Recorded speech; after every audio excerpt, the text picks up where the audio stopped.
ओमहं रुद्रेर्भिवसुभिश्चरम्यः मादित्यऋतविश्वदेव्यै अहं मित्रवरुणो भाविवर्मः मिन्द्रग्री अहमपश्विनो भा।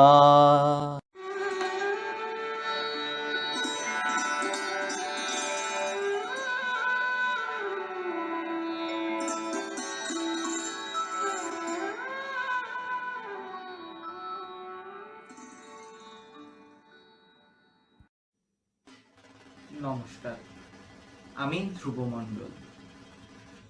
সমস্ত সৃষ্টির শক্তিস্বরূপা ব্রহ্মময়ী সনাতনী দেবী দুর্গার মহা আগমন। মাতৃপূজার এই শুভ লগ্নে আমার মাতৃবন্দনা। শক্তি থেকে সৃষ্টি। আজ থেকে কোটি কোটি বছর আগে এই জগৎ ছিল অন্ধকারাচ্ছন্ন, অতি শীতল, নীরব এক মহাশূন্য। এভাবে কোটি কোটি বছর কেটে যাবার পর এই মহাবিশ্ব তেজ ও আলোকময় মহাশক্তির এক মহা বিস্ফোরণ থেকে উৎপন্ন হয়। আর তখন থেকে প্রতিনিয়ত শক্তি পদার্থে, আবার পদার্থ শক্তিতে রূপান্তরিত হচ্ছে মাত্র।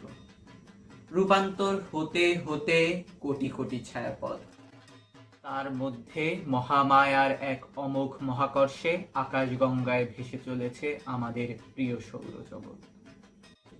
আমাদের প্রাণের আধার মায়াময় ধরণীকে ধরে তার নবগ্রহের এক গ্রহমালা পিঠে। এই মহাশক্তির যিনি শক্তিধর, তাকে আমরা ঈশ্বর বলি। ঈশ্বর মহাশক্তিশালী। ঈশ্বরের এই শক্তি যে দেবীর মধ্য দিয়ে প্রকাশ পেয়েছে, তাকেই আমরা আদ্যা শক্তি মহামায়া বলে জানি। তিনি শক্তির দেবী, দুর্গতি নাশিনী দুর্গা।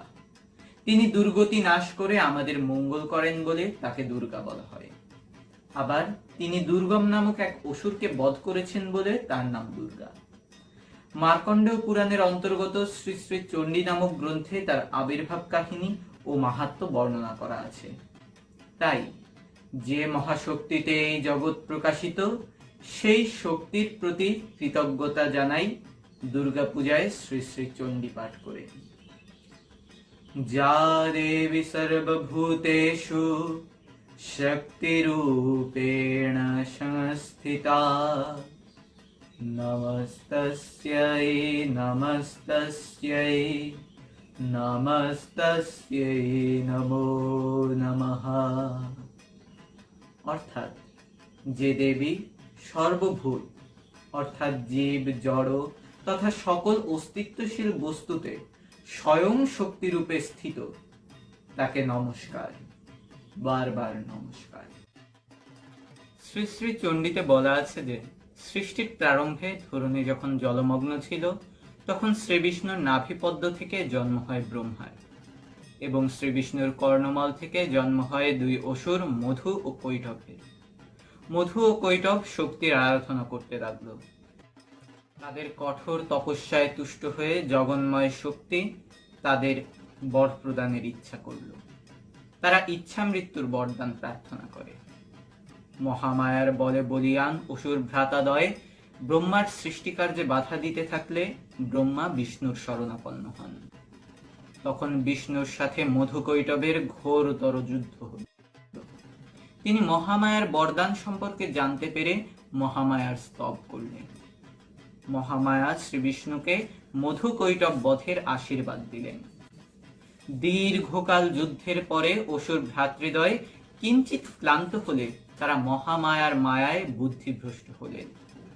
শ্রী বিষ্ণুকে তারা বললেন যে তারা শ্রী বিষ্ণুর পরাক্রমে অতি প্রসন্ন হয়েছেন এবং তাকে বর দিতে চান। এজন্যই বলা হয় অধিক শক্তিশালী বুদ্ধিহীন হয়।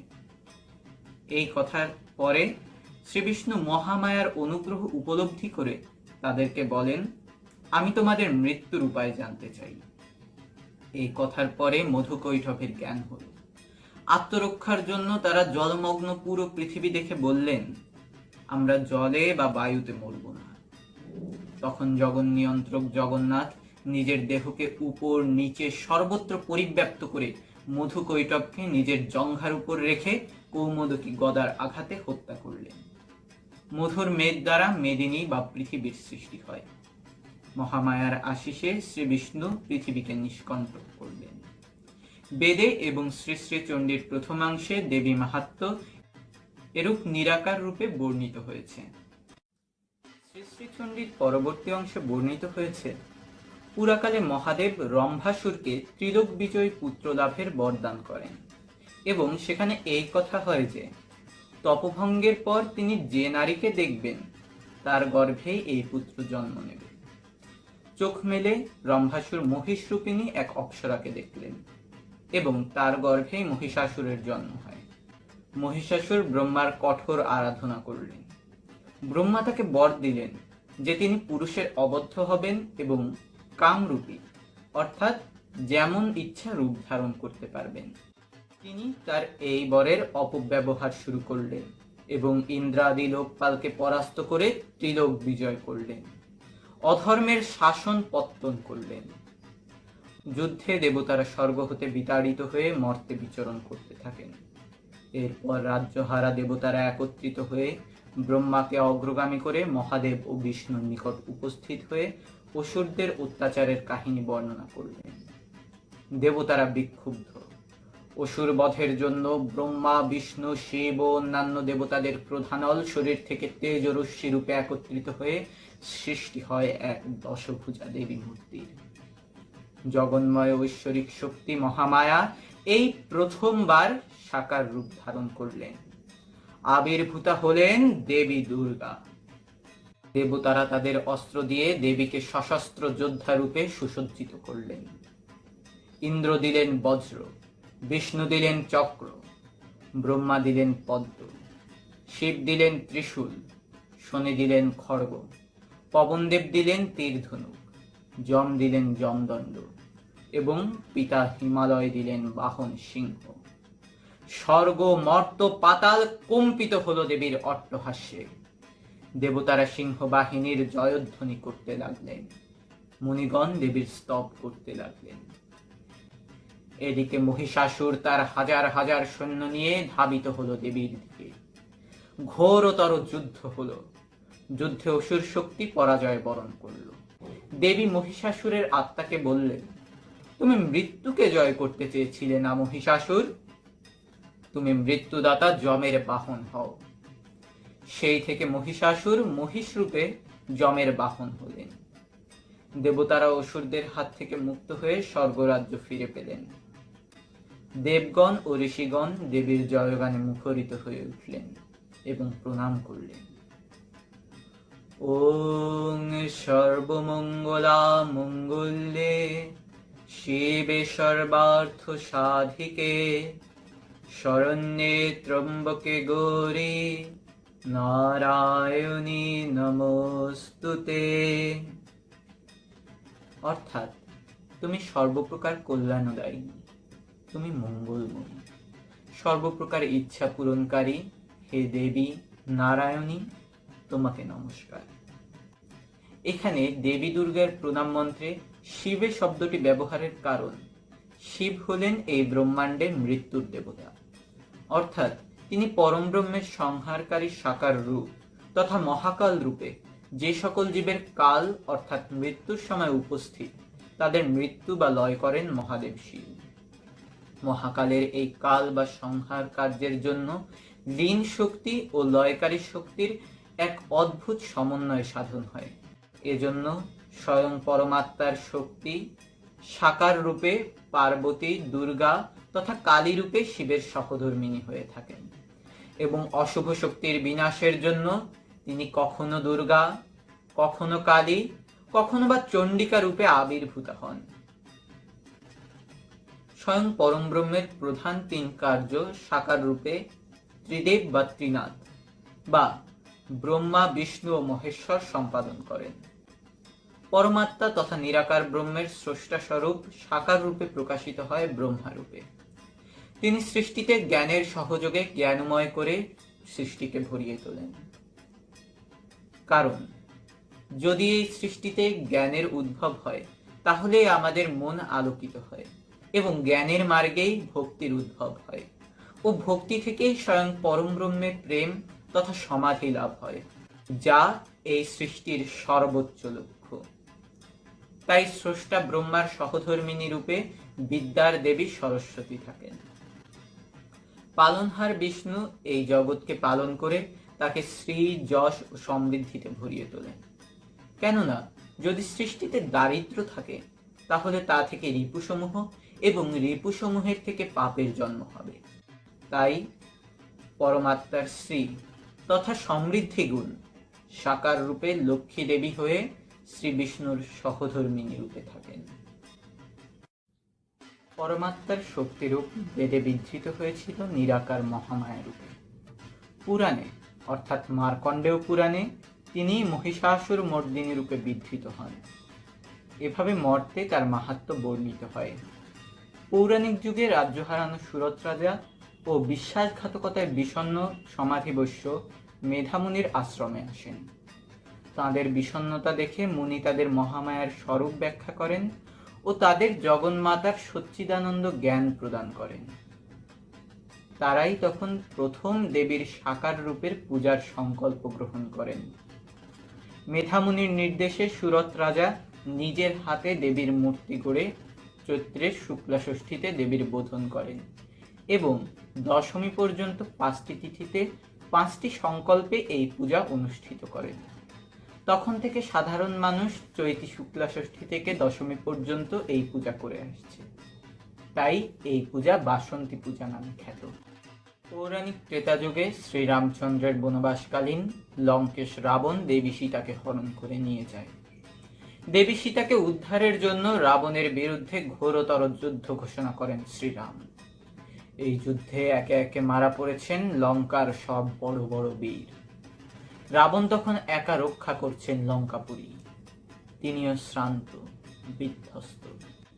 রাবণ অম্বিকার স্তব করলেন, আর কেহ নাহি মোর ভরসা সংসারে, শঙ্কর তেজিল তেই ডাকি মা তোমারে। রাবণের কাতর স্তবে হৈমবতীর হৃদয় টলল। তিনি কালী রূপে রাবণকে দিলেন অভয়। এই খবর রামের কানে যেতেই তিনি বুনলেন প্রমাণ। দেবতারা চিন্তায় কাতর। ইন্দ্র ব্রহ্মার কাছে গিয়ে কাকতি মিনতি করে একটা কিছু করার অনুরোধ জানালেন। ব্রহ্মা এক ব্রাহ্মণের ছদ্মবেশে এসে শ্রীরামকে উপদেশ দিলেন, দুর্গা পূজা করো, আর কোনো উপায় নেই। রাম বললেন, তা কেমন করে হয়? দুর্গা পূজার প্রশস্ত সময় তো বসন্তকাল, শরৎকাল তো অকাল। শরৎকাল ভগবান সূর্য নারায়ণের দক্ষিণায়ন কাল। দেবতারা এ সময় নিদ্রিত থাকেন, তাই এখন পূজার বোধন করলে তা তো হবে অকাল বোধন। পূজা করি কিভাবে? ব্রাহ্মণরূপী ব্রহ্মা বললেন, আমি বিধান দিচ্ছি, এই আশ্বিনের শুক্লা ষষ্ঠীতে বোধন করো। শুনে রাম প্রসন্ন হলেন। উল্লেখ্য, বোধন শব্দের অর্থ জাগরণ, অর্থাৎ শ্রীরাম অকালে বা শরৎকালে দেবীর জাগরণ করায় এই পূজা অকাল বোধন নামে খ্যাত হল। সেই অমাবস্যায় তিনি এমন মহান কার্যে ব্রতী হওয়ার পূর্বে পূর্বপুরুষদের আশীর্বাদ প্রার্থনায় তাদের উদ্দেশ্যে তর্পণ করেন। এটিই মহালয়া। মহালয়ার পরে তিনি শুক্লা ষষ্ঠী থেকে পূজা শুরু করেন।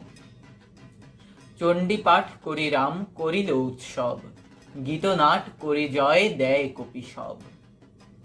শ্রীরাম চণ্ডী পাঠ করে উৎসব করলেন। বানররাও সেই উৎসবে আনন্দ করল। সুরত রাজার মতো শ্রীরামচন্দ্রও পূজা করেছিলেন নিজের হাতে তৈরি মাটির প্রতিমায়। ষষ্ঠীর সন্ধ্যায় বেলগাছের তলায় হলো দেবীর বোধন। অধিবাসের সময় রাম সহস্তে বাঁধলেন নবপত্রিকা। সায়াহ্ন কালেতে রাম করিল বোধন, আমন্ত্রণ অভয়ার বিল্লাধিবাসন। আচারেতে আরতি করিলা অধিবাস, বান্ধিলা পত্রিকা নববৃক্ষের বিলাস। সপ্তমীর দিন সকালে স্নান করে বেদ বিধি মতে পূজা করলেন শ্রীরাম। অষ্টমীর দিনও তাই। বৃহদ্ধর্ম পুরাণে রামের জন্য ব্রহ্মার পূজার বিস্তারিত বিবরণ পাওয়া যায়। ব্রহ্মা স্তব করে দেবীকে জাগরিত করলেন। সে ব্রহ্মাকে বললেন, বিল্ল বৃক্ষমূলে দুর্গার বোধন করো। দেবতারা মর্তে এসে দেখলেন এক দুর্গম স্থানে একটি বেলগাছের শাখায় সবুজ পাতার রাশির মধ্যে ঘুমিয়ে রয়েছেন একটি তপ্ত কাঞ্চন বর্ণা বালিকা। ব্রহ্মা বুঝলেন এই বালিকাই জগজ্জননী দুর্গা। তিনি বোধন স্তবে তাকে জাগরিতা করলেন। ব্রহ্মার স্তবে জাগরিতা দেবী বালিকা মূর্তি ত্যাগ করে চণ্ডিকা মূর্তি ধারণ করলেন। যোগিনীতন্ত্র, কুলবর্ণতন্ত্র, দেবী পুরাণ, স্তোত্র, কবচ, সহস্রনাম, তন্ত্রসার, প্রাণতোষিনী, পুরোহিত দর্পণ প্রভৃতি ধর্মগ্রন্থে কুমারী পূজার পদ্ধতি এবং মাহাত্ম্য বিশদভাবে বর্ণিত আছে। বর্ণানুসারে কুমারী পূজায় কোনো জাতি, ধর্ম বা বর্ণভেদ নেই। দেবী জ্ঞানে যে কোনো কুমারী পূজনীয়। সকল নারীর মধ্যেই বিরাজিত রয়েছেন দেবী শক্তি। তবে কুমারী রূপেই মা দুর্গা বিশেষভাবে প্রকটিত হয়েছিলেন বলে কুমারী রূপে নারীকে দেবী জ্ঞানে সম্মান জানানোর একটি বাস্তব উদাহরণ হচ্ছে কুমারী পূজা। দুর্গাপূজার অষ্টমী তিথিতে এই বিধি সম্পন্ন হয়। বয়সের ক্রমানুসারে পূজাকালে এই সকল কুমারীদের বিভিন্ন নামে অভিহিত করা হয়। 1 বছরের কন্যা সন্ধ্যা, 2 বছরের কন্যা সরস্বতী, 3 বছরের কন্যা ত্রিধামূর্তি, 4 বছরের কন্যা কালিকা, 5 বছরের কন্যা শুভগা, 6 বছরের কন্যা উমা, 7 বছরের কন্যা মালিনী, 8 বছরের কন্যা পুষ্টিকা, 9 বছরের কন্যা কাল সন্দর্ভা, 10 বছরের কন্যা অপরাজিতা, 11 বছরের কন্যা রুদ্রাণী, 12 বছরের কন্যা ভৈরবী, 13 বছরের কন্যা মহালক্ষ্মী, 14 বছরের কন্যা পীঠনায়িকা, 15 বছরের কন্যা ক্ষেত্রজ্ঞা এবং 16 বছর বয়সের কন্যা অন্নদা বা অম্বিকা। অষ্টমী নবমীর সন্ধিক্ষণে রাম সন্ধি পূজা করলেন। 2 দিন রাতে চণ্ডীপাঠ ও নৃত্যগীত হল। শ্রী রামচন্দ্রের নবমী পূজার বিশদ বিবরণ দিয়েছেন কৃত্তিবাস। বহু রকম বনফুল ও বনফলে পূজার আয়োজন হলো। তন্ত্র মন্ত্র মতে পূজা হলো, কিন্তু দেবী দর্শন দিলেন না। তখন বিভীষণ উপদেশ দিলেন, নীল পদ্মে পূজা করুন, দেবী নিশ্চয়ই দর্শন দেবে। পৃথিবীতে একমাত্র দেবীদহ নামক হ্রদেই নীলপদ্ম মেলে, কিন্তু সেও লঙ্কা থেকে বহুদূর। শুনে বায়ুপুত্র হনুমান বায়ুবেগে নিমেষেই উপস্থিত হলেন দেবীদহ হ্রদে। এনে দিলেন 108টি নীলপদ্ম। কিন্তু দেবী দুর্গা রাবণকে রক্ষার প্রতিশ্রুতি দিয়েছিলেন, তাই শ্রীরামের ভক্তির দৃঢ়তা পরীক্ষা করতে ছলনা করে একটি পদ্ম রাখলেন লুকিয়ে। হনুমানের আনা নীলপদ্মে শ্রীরাম পূজা আরম্ভ করলেন। পূজায় তিনি দেবীকে 108 বার নীলপদ্মের পুষ্পাঞ্জলি প্রদান করবেন বলে সংকল্প নিয়ে মন্ত্রপাঠ করা শুরু করলেন। কিন্তু 107তম মন্ত্র উচ্চারণ করার পর দেখলেন নীলপদ্মের পাত্র ফাঁকা। বসুমতীকে পাপের ভার থেকে নিষ্ক্রান্তি দেয়ায় দৃঢ় সংকল্প শ্রীরাম। তিনি বললেন, দেবী সীতা তাকে প্রীতিবশে পদ্মলোচন বলতেন। শ্রীরামকে বাল্মীকি রামায়ণে ইন্দিবর শ্যাম বলা হয়েছে, অর্থাৎ তার চোখ ইন্দিবর বা নীল পদ্মের ন্যায় এবং তার কান্তি শ্যাম। এমন স্মৃতি স্মরণ করে শ্রীরাম তীর হাতে নিজের দক্ষিণ চক্ষু উৎপাটন করে দেবীকে নিবেদনের জন্য মনস্থ হলেন। চক্ষু উৎপাটিতে রাম বসিলা সাক্ষাতে, হেনকালে কাত্যায়নী ধরিলেন হাতে। করো কি প্রভু জগত গোসাই, পূর্ণ তোমার সংকল্প চক্ষু নাহি চাই। শ্রীরামচন্দ্রের হিমালয় সমুদ্রের প্রতিজ্ঞায় কৃত হয়ে দেবী দুর্গা রামচন্দ্রকে রাবণ বধের বর দিলেন।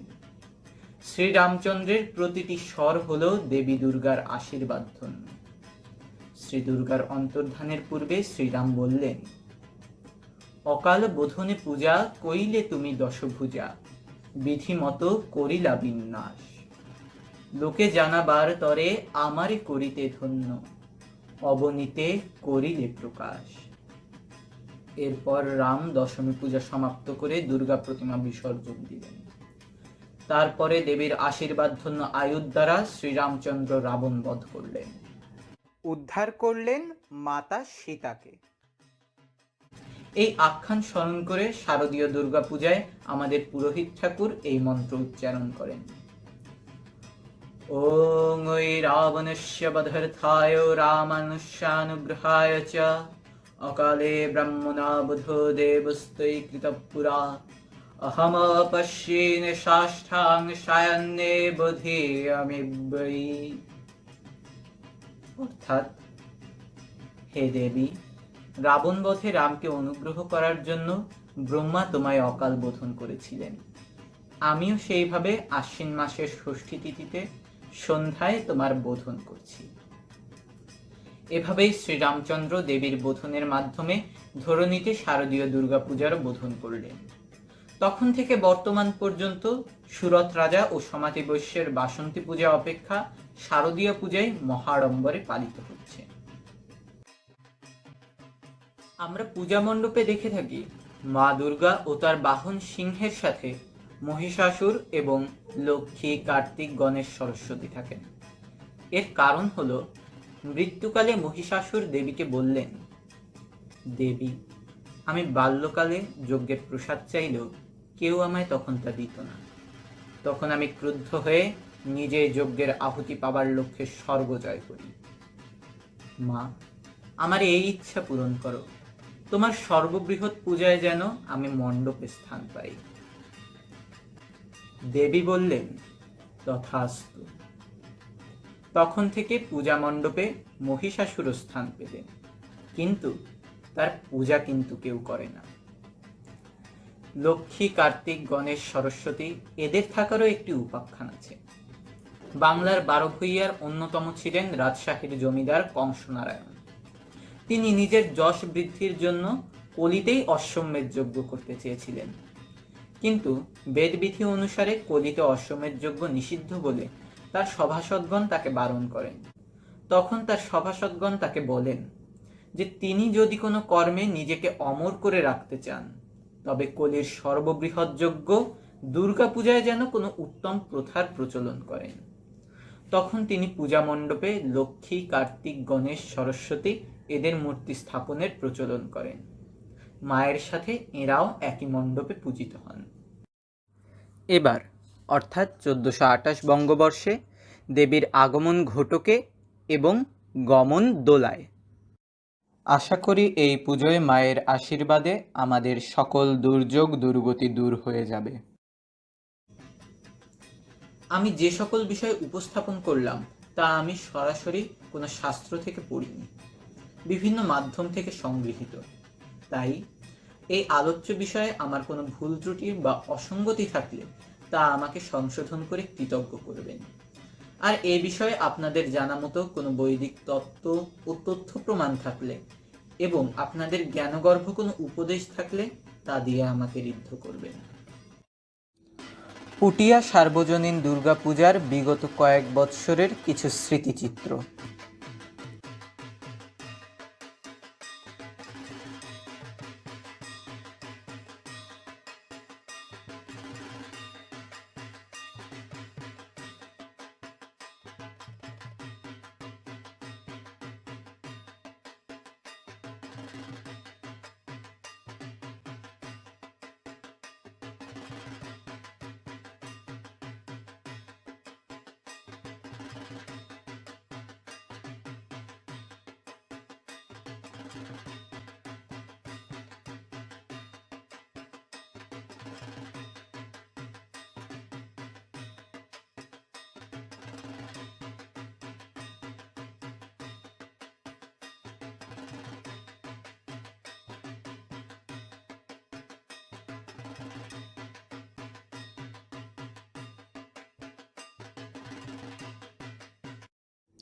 এতক্ষণ উপস্থাপিত আমার এই দুর্গাপূজা 2020 বর্ণন প্রয়াস আমি পুটিয়া সার্বজনীন দুর্গা মন্দিরে নিবেদন করলাম। তাই আসুন এই শরতে মাকে শুদ্ধ চিত্তে আমন্ত্রণ জানাই, যেন মা আমাদের সকল দুঃখ, জরা, ব্যাধি, দুর্গতি নাশ করেন। তার বলে মহামারী রূপী দুর্গতি ঘুচে যাক পৃথিবী থেকে। ओम जयन्ती मंगला काली भद्रकाली कपालिनी दुर्गा शिवा क्षमा धात्री स्वाहा स्वधा नमस्तुते। नमस्कार। जय मा दुर्गा।